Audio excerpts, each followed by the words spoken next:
Olá, amigas e amigos, meu nome é Durval. Nós vamos falar sobre alguns assuntos aqui e reforçar um pouquinho mais.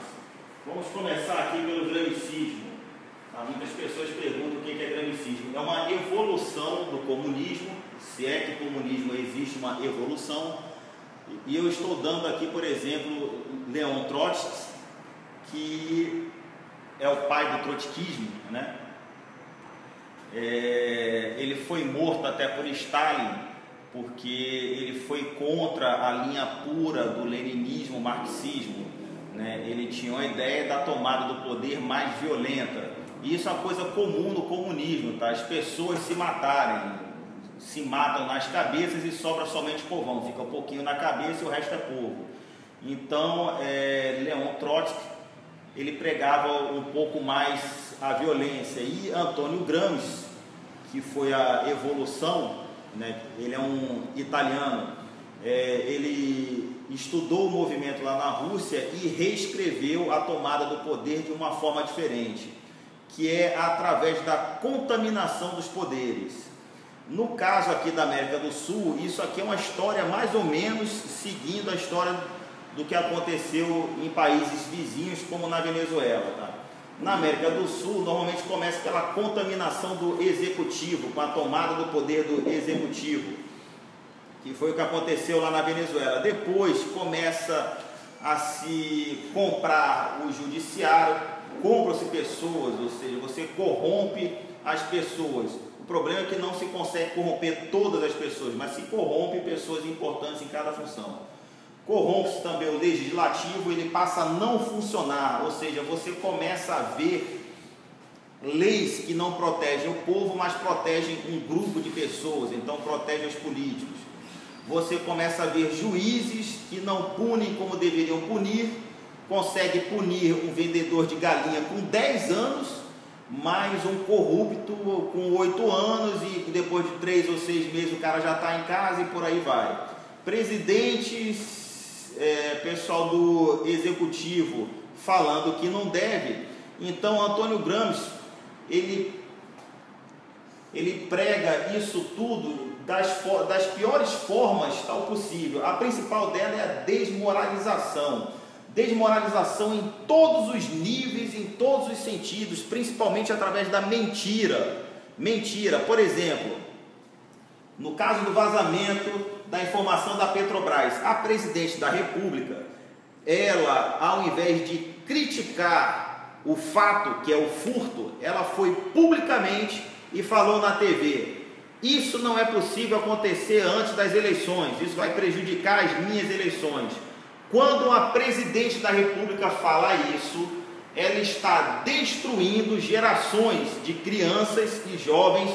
Por exemplo, imagine lá no interior do Amazonas, interior do Pará, em cidades distantes, crianças e jovens ouvindo isso. A presidente, em vez de combater o desvio, ela descaradamente fala que isso vai prejudicar a reeleição dela. Isso é um crime. Ela está destruindo gerações, ela não está dando exemplo, e isso é um exemplo clássico do gramicismo. É desta forma que funciona. Por exemplo, a presidente da República, durante a campanha, fala que durante o poder dela, diversas pessoas foram presas porque roubaram, porque fizeram isso, porque fizeram aquilo, e fala que o opositor dela, várias pessoas cometeram isso, aquilo e não foram presas. Ou seja, para quem é técnico, para quem analisa as informações, começa a enxergar da seguinte forma: a presidente está sendo gramicista, porque as pessoas estão sendo presas no comando dela, não porque ela está mandando, mas porque é tanto vagabundo que estão sendo pegos. E se ela está na presidência e ela sabe que o opositor tem tanto problema, por que ela não mandou também prender? Porque ela não manda em nada. Quem prende é o judiciário, não é ela. Então tudo isso mostra o que são mentiras e jogo de palavras e de frases para desviar a atenção e atordoar a população. Ou seja, a população ela é de bem, a maioria do povo é de bem. Ele imagina que uma presidente, que um senador, que um deputado está falando a verdade. E nesse caso eles estão mentindo com técnicas do gramicismo para nada mais do que atingir o poder. Por exemplo, é uma desmoralização muito grande quando, como eu falei para você, uma pessoa que vende galinhas, que rouba galinhas, passa 15 anos preso, e um petralha rouba milhões, desvia bilhões e não acontece nada, passa alguns meses preso, depois vai para casa curtir o dinheirinho que ele desviou. Por exemplo, só pelo Banco Central foi descoberto agora que foi enviado para o exterior legalmente quase 400 mil dólares, o que dá 840 milhões de reais. Só para vocês terem ideia, você cidadão, 840 milhões de reais dá o equivalente a 1.120.000 bolsas, desse Bolsa Família. Ou seja, um grupo pequeno de pessoas desviou o equivalente a mais de 1 milhão de brasileiros em programa Bolsa, que 1.120.000 bolsas dá mais ou menos o que todo o estado do Amazonas recebe de bolsa, todo o Rio Grande do Norte, todo o Goiás, 2 vezes o que o estado do Mato Grosso recebe, 2 vezes o que o estado do Espírito Santo recebe. Então, se não fosse essa desmoralização, pessoas que cometem esses desvios, que isso gera a morte do nosso povo, crianças morrem porque não tem escola, porque não tem saúde, porque não tem infraestrutura básica, porque o dinheiro que era para eles foi desviado. Se nós fôssemos um país sério, se não houvesse a desmoralização promovida pelo gramicismo, essas pessoas levariam no mínimo 30 anos de cadeia, quiçá uma coisa pior. Por exemplo, é gramicista uma presidente da República comparar ao candidato opositor, falar que fugiu de Minas Gerais enquanto o opositor foi passear no Rio de Janeiro, como se passear no Rio de Janeiro fosse crime, e não falar que ela fugiu de Minas Gerais porque ela roubou banco e era terrorista, matou pessoas. Isso ela não fala. Outra coisa que vocês deveriam saber, o brasileiro deveria saber, que no mundo todo o Brasil é ridicularizado por causa dos 39 ministérios.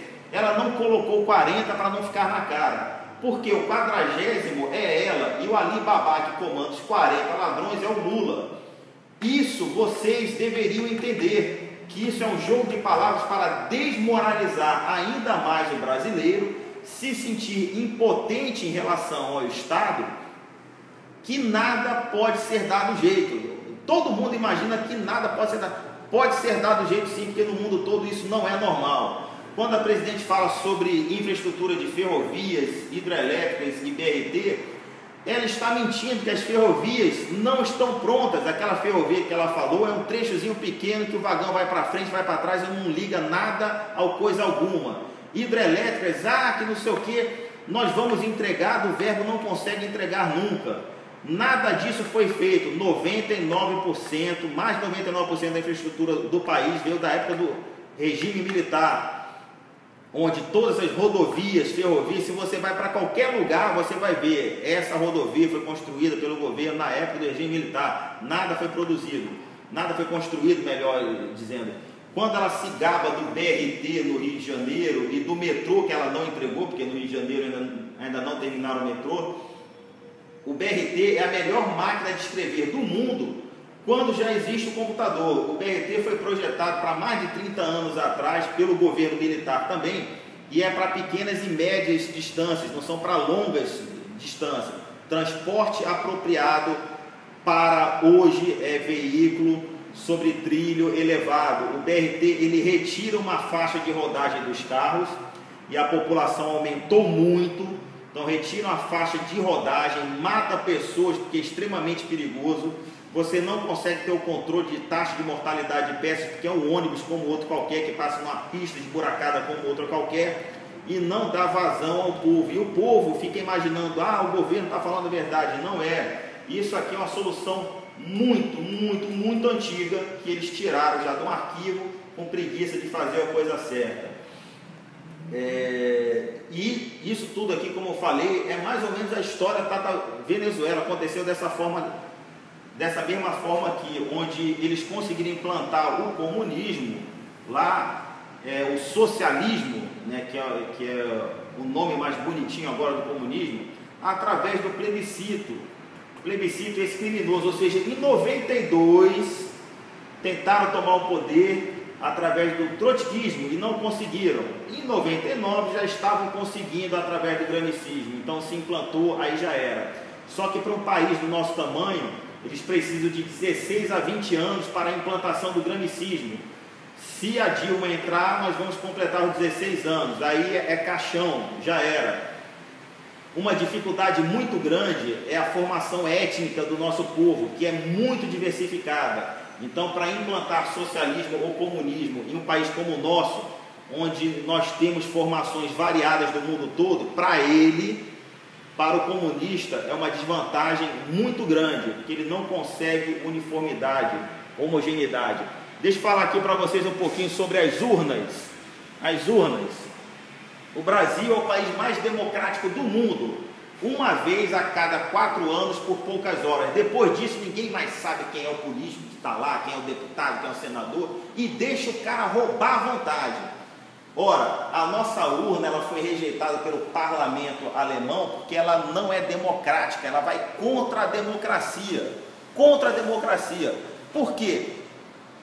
Democraticamente, um cidadão de bem, com qualquer conhecimento, deve poder conferir as urnas. Aqui só um especialista em TI, tecnologia de informação, que pode verificar o funcionamento de uma urna. Então, para o governo alemão, ela é antidemocrática, porque ela não imprime. Se ela imprimisse, o que aconteceria? A gente iria votar, no mesmo dia seria terminada a contagem dos votos, e depois de um mês, as contagens dos votos impressos, que seria depositado numa urna do lado, né, você iria conferir se o eletrônico bateu com os votos que foram depositados. E a nossa urna não tem como auditar, por mais que vocês apreendam a máquina depois, não tem como auditar, ou seja, a gente não vai saber nunca em quem a gente votou. E o TSE não permite auditar as máquinas, nem antes nem durante, e nem saber qual é o programa que está lá dentro. Então, nós não sabemos nada do que está acontecendo. Então, só para relembrar, conflito. Isso é uma informação que o povo da Venezuela não tinha. Tá? Por exemplo, se tiver um problema, um conflito, um problema nacional, tiver uma multidão lá longe de políticos, uma multidão do MST e uma multidão das Forças Armadas, uma tropa organizada das Forças Armadas, você vai correr para onde? Vai correr para o político? Vai correr para o MST? Ou vai correr para as Forças Armadas para garantir a sua segurança? A resposta é lógica, né? Então, MST, MTST, que diversas vezes aparece na internet, nos jornais, não sei se é verdade ou não, líderes destes movimentos ameaçando toda a população. Primeiro, como eu falei para todos vocês, nós somos 201 milhões de habitantes e os vagabundos não passam de 2.000 no total. Um líder, um pessoal de uma classe tal que assinou um movimento a favor do PT, não passa de uns 30 e 40, somando todo mundo, não vai passar de 2.000. E nós somos 201 milhões de habitantes. Então, nós somos 100 mil contra cada um desses 2.000. Então, nós somos muito maiores. Então, esse MST, MTST, vocês têm que imaginar o seguinte. Por exemplo, o líder, que é aquele que fala na TV e no jornal, nós vamos destruir o povo brasileiro, a população brasileira, nós não vamos deixar o próximo presidente governar se não for do PT. Isso é terrorismo. Terrorismo é coisa de fraco, coisa de covarde. Deixa eu explicar. O líder está lá na casa dele, de praia, comandando, recebendo dinheiro que foi desviado dos nossos bolsos. Ele manda para esse movimento mais 6 pessoas, os 2 que ficam em cima do carro e 4 que ficam causando toda a baderna. E tem essas trocentas pessoas aqui, elas não são combatentes. Elas não têm moral, elas estão ali por causa de dinheiro, por causa da diária, por causa do lanchinho e tudo mais. Se tiver um problema grave, eles não querem morrer não. Eles não querem morrer não, estão ali só para fazer barulho, fazer volume e só isso. Então, vocês tenham consciência disso, que as Forças Armadas e Forças Auxiliares, os seus oficiais e praças dessas duas instituições, que é uma só na verdade, que uma é reserva dessa outra, por isso eles querem desmilitarizar a Polícia Militar. A Polícia Militar é reserva das Forças Armadas. Os oficiais e praças não constam nos currículos escolares atirar em cidadão de bem. Então, nunca, por mais que um deputado, um senador, um presidente mande aqui no Brasil as Forças Armadas atirarem em cidadão de bem, é praticamente impossível. Digo praticamente impossível porque no meio sempre tem 0,0001 de vagabundo em tudo quanto é que é instituição e profissão e tudo mais. Mas eu garanto a vocês que todos bem formados nunca vão atirar no cidadão de bem. Então, com essa eles não contavam, com essa informação a Venezuela também não contava. Lá a corrupção rolou frouxa em cima do comando das Forças Armadas lá. Aqui pode até acontecer um ou outro, mas ele não vai conseguir comandar, fazer com que Força Armada atire em cidadão de bem, porque não consta nos nossos currículos escolares isso. Então isso é impossível. Tá? Então essa população aqui é só massa de manobra, tá? Do MTST é só massa de manobra, estão ali porque estão ganhando e sabem que o dinheiro que eles estão ganhando é desviado dos nossos bolsos.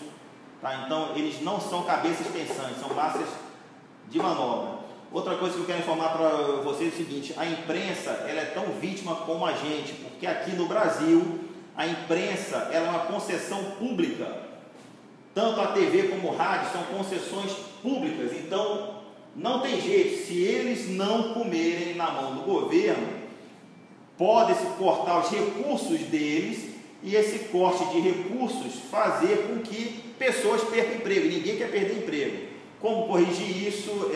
Eu sinceramente eu não sei informação como que funciona tá no exterior a imprensa, mas a imprensa tem que se desvincular do Estado. Pode ter o dono de um canal de TV comprado? Pode, mas todo o pessoal que trabalha na TV não, é impossível, não pode comprar todo mundo. Então o dono da TV pode mandar o âncora falar alguma coisa que ele quer, mas ele não pode comprar todos os âncoras, todos os repórteres, porque a população quer o nosso bem comum, todo mundo pensa assim. Então faço um convite a todo o povo, Polícia Federal, empresários, trabalhadores do campo, até do MST, MTST, esse pessoal que faz massa aqui, que sabe que nós estamos falando a verdade, depois de receber a diária de vocês, o lanche de vocês e outras coisas mais, passem para o nosso lado, porque vocês sabem que nós estamos do lado certo. Esposa Estados Militares, eu conversei em São Paulo com algumas empresárias e tudo mais, as pessoas falavam, as esposas militares só vêm para cá para reclamar de salário. Por quê? O policial rodoviário federal, que é do mesmo nível de um sargento, por exemplo, o policial rodoviário federal ganha R$7.000 e o sargento, por exemplo, eu tinha sargentos que passava 30, 40, 50, 60 dias numa obra e ele ganhando entre R$2.500 e R$3.000, ou seja, um sargento hoje ganha R$2.500, R$3.000 e deveria ganhar R$7.000, que é o equivalente nas outras profissões de nível técnico. Então, as esposas dos militares são solapadas e não conseguem participar das manifestações porque, infelizmente, o dinheiro não dá, mas elas vão participar, sim, das próximas manifestações. Porque o próximo candidato nosso, ele tem que respeitar, não interessa quem é que seja, mas tem que respeitar o Brasil, porque agora a população sabe que nós somos a maioria, que nós temos todo um aparato estatal que está à disposição do povo. Então, o próximo candidato, depois de eleito, tem que negar o decreto 8243, a PNDH 3, que isso aqui é mais ou menos o seguinte: se você tiver 2 imóveis seus, se um imóvel for invadido, você não pode nem usar uma arma para tirar o cara de dentro, porque tiraram o seu direito ao posse e porte de armas, e você não pode chamar a polícia, você tem que sentar com os representantes do MST, do MTST, que não foram eleitos pelo povo para negociar a devolução da sua casa. Você não vai ter mais como pedir nada a ninguém. É assim que funciona essa palhaçada.